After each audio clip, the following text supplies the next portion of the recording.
Los medicamentos se van a utilizar para prevención, tratamiento o control de una patología. En algún caso, pues manejo, control de síntomas.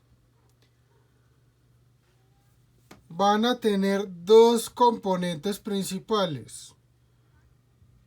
Un componente que se denomina principio activo y es lo que le va a dar el efecto al medicamento. Es la parte del medicamento que va hacia un receptor, modifica el receptor y genera una respuesta de un efecto. Y es lo que le da como tal el nombre al medicamento. Eso pues depende del caso. Entonces, por ejemplo, el principio activo del acetaminofén se llama acetaminofén. El principio activo del ibuprofeno es el ibuprofeno. El principio activo del verapamilo, que es un medicamento antihipertensivo y antiarrítmico, es verapamilo. Es diferente entonces el nombre como tal del medicamento que lo da el principio activo a tener un nombre comercial o una marca. Entonces, por ejemplo, acetaminofén, principio activo acetaminofén, marca comercial Dolex. O por ejemplo, Tempra. Naproxeno es un antiinflamatorio, es parecido al ibuprofeno. Entonces, principio activo naproxeno. Nombre comercial, por ejemplo, Apronax. Entonces tengo un principio activo que es el que da el nombre del medicamento. Y también, según la cantidad de principio activo, hablo entonces de la concentración de cuánto tiene de principio activo el medicamento. Entonces, por ejemplo, tengo una tableta de ibuprofeno de 400 miligramos. Quiere decir que el principio activo, que es el ibuprofeno, hay 400 miligramos en esa tableta. Ese es el total. Tengo una tableta de acetaminofén de 500 miligramos. Entonces los 500 miligramos de acetaminofén dan la concentración. Entonces, concentración, ¿cuánto hay de principio activo? Ácido acetil salicílico, 100 miligramos. Entonces esa es la cardioaspirina o la aspirina. El principio activo es el ácido acetil salicílico y son 100 miligramos de ácido acetil salicílico con cada tableta o cada grajea. Grajea es como una especie de tableta que tiene disolución, bueno, que se comporta diferente. Entonces, principio activo me da el efecto. Principio activo me da la concentración. ¿Cuánto hay de medicamento? Y la otra parte, el otro componente, las otras sustancias presentes en ese medicamento se denominan excipientes. Los excipientes no tienen efecto directo.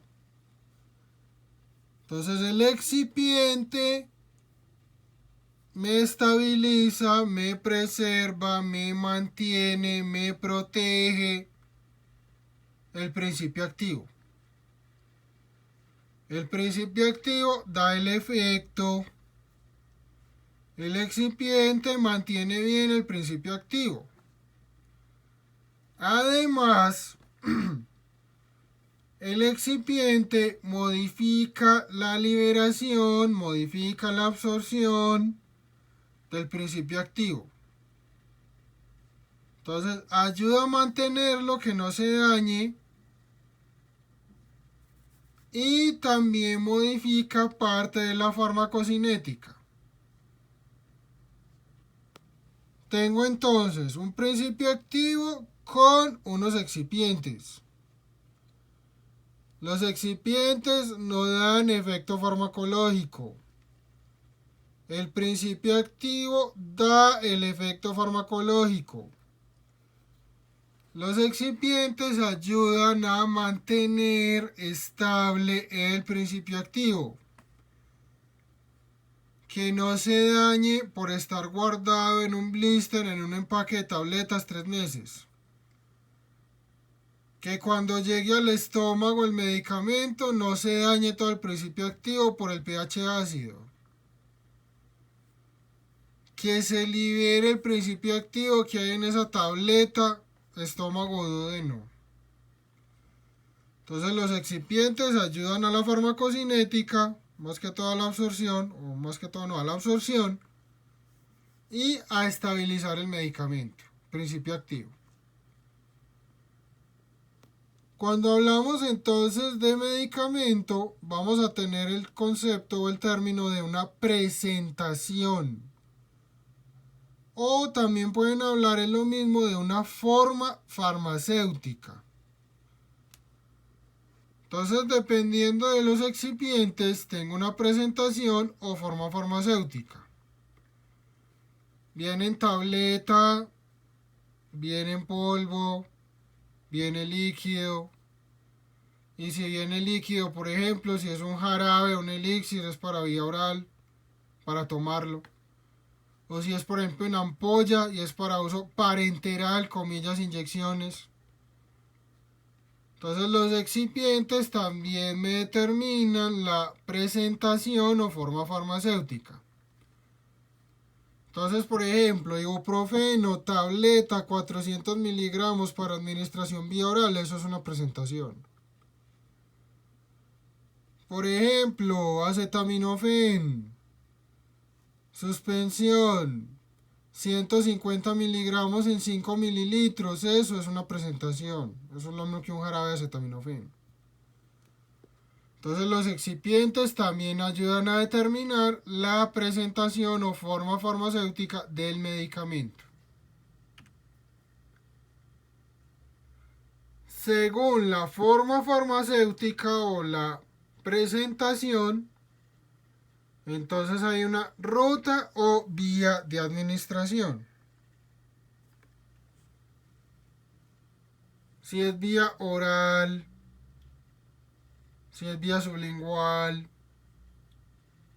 si es vía parenteral, intravenoso, intramuscular, subcutáneo. Entonces ya eso pues cambia según los excipientes y también en alguna medida según el principio activo. ¿Cuál vía de administración se utiliza más? La oral. Es la que vale menos los medicamentos y es la que da menos efectos adversos. Problema. En la vía oral se demora más la acción del medicamento. Eso lo voy a explicar un poquito más en las clases que siguen. Vía, por ejemplo, intravenosa. De una vez se está administrando, se está aplicando el medicamento en el plasma. Ventaja, el efecto va a ser más rápido. Tengo ya un montón en el plasma, llega rápido a los tejidos, tengo el efecto ligero. Problema, tengo más riesgo de toxicidad, tengo más riesgo de efectos adversos, tengo una cantidad muy grande del medicamento en la sangre. ¿De qué depende entonces la vía de administración? 1. ¿De qué tan rápido necesito el efecto? Tengo un paciente con una falla cardíaca aguda, una falla cardíaca descompensada. Está con edemas. Tiene líquido en el pulmón. Está con disnea porque tiene líquido en el pulmón por el exceso de líquido que está reteniendo por la falla. Yo necesito que empiece a eliminar ese líquido. Le voy a dar un diurético. Un diurético es un medicamento que ayuda a eliminar exceso de líquido. Le voy a dar un diurético que se llama furosemida. Tengo la furosemida en ampolla para administrarla, para aplicarla venosa. Y tengo la furosemida en tableta oral. Si ese paciente está con disnea y ese paciente está descompensado y yo tengo la furosemida venosa, yo le ordeno la furosemida venosa. Siempre y cuando pues la pueda tolerar, que no esté hipotenso además. Le ordeno la furosemida oral. Tiene que ingerir la tableta, faringe, esófago, estómago. Tiene que llegar al estómago y se tiene que partir. Después tiene que pasar al duodeno y tiene que ser líquido. Entonces tiene que pasar de sólido a líquido. Después en el duodeno pasa la circulación del duodeno. Después la aporta, después el hígado y se pierde una parte. De ahí llegó a la sangre. Ya el paciente murió. Entonces, cuando yo necesito el efecto rápido, prefiero una vía de administración como la parenteral. Lo otro, ojo al término, lo vamos a ver todo este módulo. Liposolubilidad. ¿Qué tan liposoluble es el principio activo? Según lo liposoluble, atraviesa barreras, atraviesa membranas. Si atraviesa fácil membranas, llega más cantidad al sitio de acción y tengo más efecto. Entonces también depende mucho de la liposolubilidad, qué tan fácil atraviesa membranas. Lo del contexto, indicaciones de uso, entonces según la patología, según qué tan rápido necesita el efecto y qué riesgo pueda tener el paciente. También es importante la estabilidad en el pH gástrico. Hay sustancias que se destruyen con el ácido del estómago.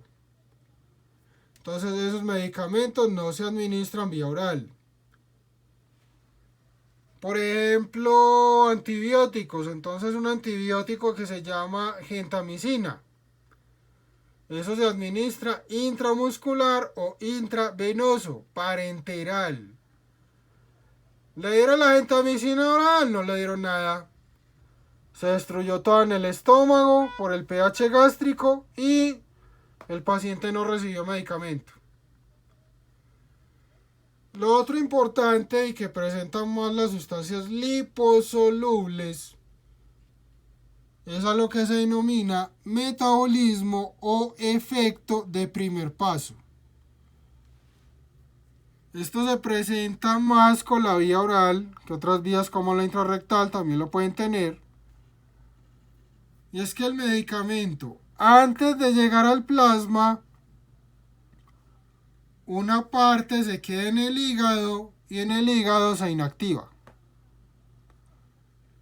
Entonces, vía oral, duodeno, circulación del duodeno, porta, hígado, metabolismo, y entonces una parte se pierde antes de llegar al plasma y ya otra parte llega al plasma. Y ya del plasma se va a los tejidos y da el efecto. Se denomina primer paso porque se presenta antes de que el medicamento tenga efecto. Entonces voy a perder parte del medicamento, se va a inactivar parte del medicamento antes de dar efecto. Eso cambia con cada medicamento. Entonces hay medicamentos que tienen mucho metabolismo de primer paso. Por ejemplo, los anticonceptivos orales. Como el 80% del anticonceptivo se pierde así. Queda un 20% y ese 20% da el efecto. Eso ya está calculado, ya se sabe que se pierde. Hay otros que no tienen ese metabolismo de primer paso.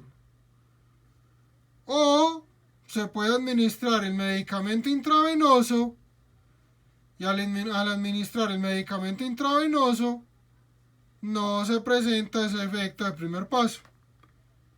Entonces parte del medicamento se pierde. Se presenta más cuando se administra oral.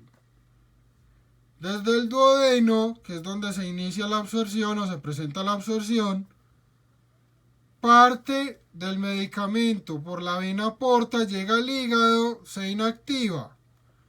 Ya otra parte sigue al plasma y da el efecto, tiene que ver con el efecto.